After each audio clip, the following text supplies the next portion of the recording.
I think you need to be very careful with who you listen to because monk mode is not for everybody. Monk mode is not always the answer to all of your finance and money problems and things like that. I don't think everybody realize out there that it's not always as effective as you think. It's not just a snap your fingers, go dark for 6 months, and come out the other end a multimillionaire with a crazy business, right?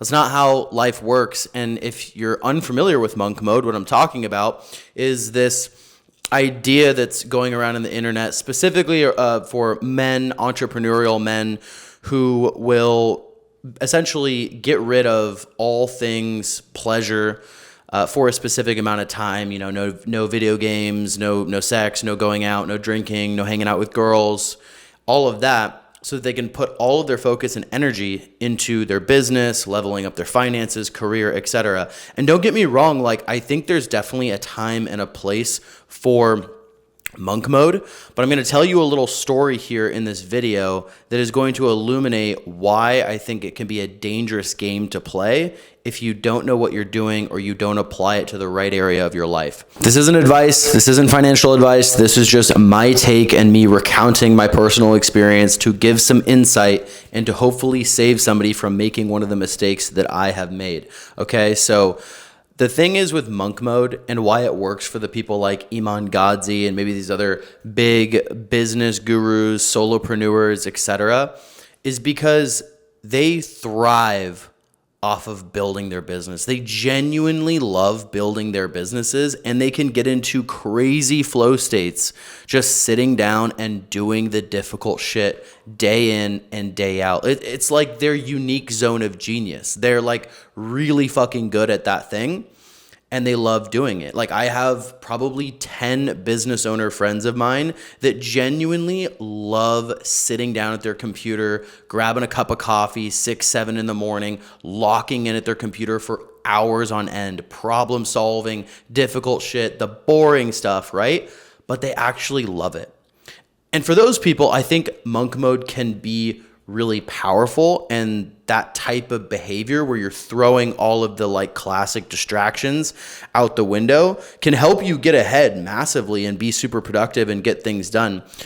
But I think what I'm realizing, especially for myself, is that I'm not like that. I don't fucking like doing that. And there's a lot of people on this planet that are incredibly successful that don't do that. Couple people come to mind, right? Any professional athlete, right? They obviously do their thing playing their sport, but you think of people like Joe Rogan, other people in the entertainment industry, singers, even people that do some sort of like manual labor, or like their career is all like networking, relationship, meetings, things like that. Like they don't sit down and rip fucking spreadsheets and funnels and copywriting and like all this like business operation shit. Like they don't do that. They make their money in other ways, but they're still grinding and they're still doing their thing, getting their bag. The other thing to keep in mind is I believe that monk mode is only super advantageous and powerful if you're in the right vehicle or you're in the right boat, as they say when you're using certain metaphors, right? You hear the metaphor, it's not about how fast you row, but it's about the boat that you're in. The specific boat, the specific vehicle that you're in that you are using to make money, get ahead in life, etc., is incredibly important. Let me give you a perfect example. I spent the last 10, 12 months building an online fitness coaching business, and I just did not feel like that was the right vehicle. It wasn't my unique zone of genius. I probably wasn't doing a lot of the things that I needed to do. There was a massive skill gap in my actual abilities to build specific parts of the business, et cetera, et cetera. But I did monk mode. I did monk mode for months, and it didn't really pay off. And it's not to say that monk mode itself doesn't work at all ever, because I just explained that it definitely can. The issue was that if I, for example, or if you watching this are in the wrong vehicle, I don't think it really fucking matters whether or not you're doing monk mode or whether you're living a more balanced life. Like you're probably not going to get very crazy results in whatever that thing is because you're just not in the right vehicle. Versus if you're in the right vehicle, you're doing something that you love, that you're naturally good at, then it's like, does it really matter? My microphone died, so we're just gonna raw dog it from here on out. But does it really matter that much if you're doing monk mode and you're sacrificing everything, or if you're living more of a balanced life? It's like, you're in a good vehicle. You're doing your thing that you're really fucking good at. So it's like, sure, like, could you, squeeze out that much more work and productivity, etc., from doing the monk mode thing?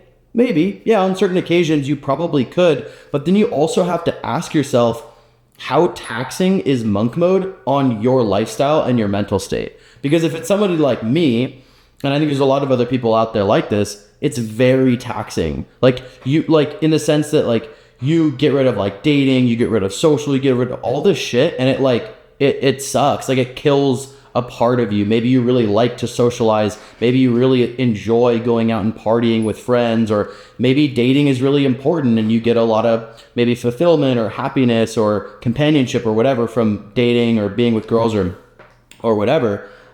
Versus if you're somebody who maybe, like, was always, I don't want to say like a nerd, but like maybe you weren't ever very social. You didn't ever really like talk to tons of girls or date around a lot or whatever. And like, you actually kind of like being introverted and being alone and being, somebody that works all the time, or it's just like on your computer crafting shit. And like, maybe you actually like vibe with that. And that's actually like surprisingly relieving, and you enjoy, that type of work. That's going to be totally different.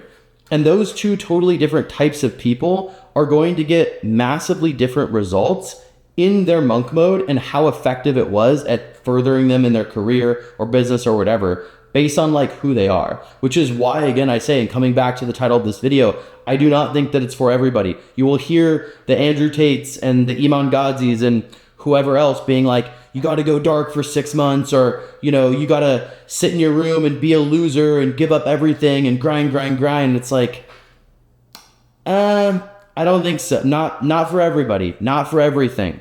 I even have friends and people that I know that will just rip business unbelievably hard, rip partying, date girls, go out, whatever, and they just crush it in all areas simultaneously.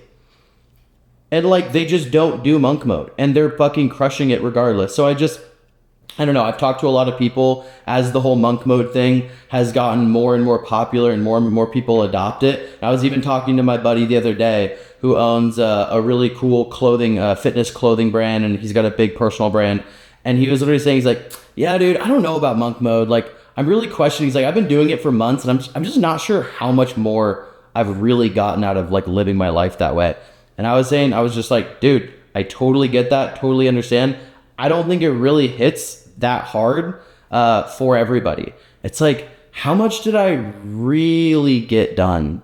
Like, maybe I got this much more done. Maybe I was like this much more effective or productive. But then it's like, but what are the hidden transactions? Like, what are the costs associated with that? Like, maybe it leads to you feeling like burnt out sooner. Maybe like your mental health takes a serious hit during that time. Like, maybe there's just these other things that ultimately detract from your like long-term success. If we're to like plot your rise to success and fame and riches and whatever else you're after, it's like, if you go really, really fucking high, and really fast because of monk mode or because you grinded or whatever, but then like it leads to fucking burnout, or then it leads to you like having to blow off steam for 3 months and like go party and fuck a bunch of chicks and shit, and then you just go like down here and then it's like climbing back up. It's like, would that not just be the same as if you just kind of like went like this a little bit up and down as you just lived a more balanced life? It's like, I don't really know, but it's something to think about. And I just know for me, and maybe you watching out there can relate to this, like, maybe it just ain't it for you. And you don't need to fucking kill yourself or stress out about all this shit. Oh, I gotta sacrifice, and oh, I can't go out and I can't do this. It's like, what about a load of balance? What about a little bit of balance, right? Like in college, I was very balanced. I was work hard, play hard, and I had straight A's and partied a fuck ton. Now, I'm not saying business and making money is the same difficulty as passing college classes, because it's not. But still, like, relatively, like, that was still considered hard and difficult work in the moment. So, Something to think about. What are your thoughts on this? Join the conversation. This is a hot topic. Thanks for watching. Cheers.